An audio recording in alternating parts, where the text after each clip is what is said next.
আসসালামু আলাইকুম। Hello guys, আশা করি সকলে ভালো আছেন। তো আজকে আমার চাচাতো ভাই জিহান, সকলে তাকে চেনেন, সে তার নিজের মুখে সে কোরআন থেকে তেলাওয়াত করবে। আমি তার কাছে যাচ্ছি, সঙ্গেই থাকো। চলে আসলাম জিহানের কাছে। তো জিহান, তুমি দর্শকদেরকে কিছু বলো। হ্যালো গাইস, আসসালামু আলাইকুম। আমি জিহান। আজ আমি আপনাদেরকে কোরআনের কিছু আয়াত শোনাবো। আশা করি সকলের ভালো লাগবে, তো আমার সাথেই থাকবেন। আউযু বিল্লাহি মিনাশ শাইতানির রাজীম। বিসমিল্লাহির রহমানির রহিম। أقم الصلاة لدنوك الشمس إلى غسق الليل وقرآن الفجر إن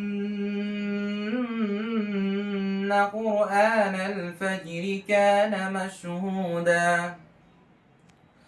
ومن الليل فتحجد به نافلة لك عسى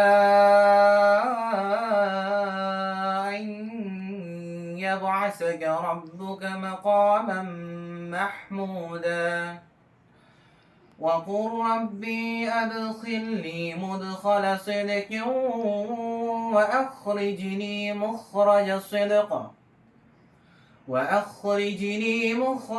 صدق واجعل لي من لدنك سلطانا نصيرا وقل جاء الحق وزهق الباطل إن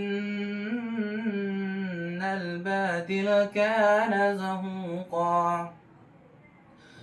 وننزل من القرآن ما هو شفاء ورحمة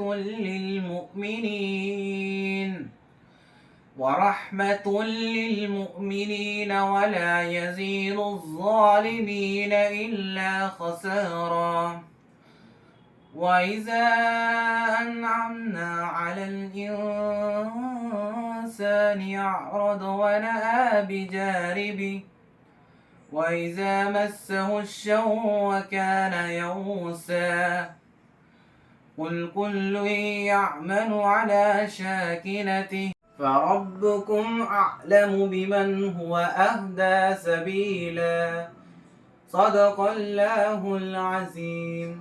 গাইস, অনেক সুন্দরভাবে কোরআন থেকে মধুর সুরে সে কোরআন তেলাওয়াত শোনাইল আমাদেরকে। অনেক চমৎকার তেলাওয়াত তার। এবং সে একজন স্কুলে পড়ালেখা করে, স্কুলের ছাত্র। তো আমি চাই যে প্রত্যেক স্কুলের ছাত্র এরকম হোক, কোরআন তেলাওয়াত করুক, তাকিনদের কণ্ঠ আনুক, নাগুন সাকিবের কণ্ঠ আনুক, এরকম যিনি করে। এবং আমাদের উচিত যে কোরআন তেলাওয়াত করা এবং কোরআন শিখ পড়া, কারণ কাল কিয়ামতের দিন এই কোরআন ছাড়া আমাদেরকে আর কেউ আর আপন হবে না। এই কোরআনই শুধু আপন হবে। হাজার ইংলিশ বাংলা পড়ি, তবুও একটু কোরআন পড়বো আমরা। তো আমি আমার ছোট ভাইকে কিছু বলার জন্য বলছি। তো গাইস, আশা করি আমার কোরআন তেলাওয়াত আপনাদের ভালো লেগেছে। সবাই আমার সাপোর্ট করবেন এবং আমার পাশে থাকবেন।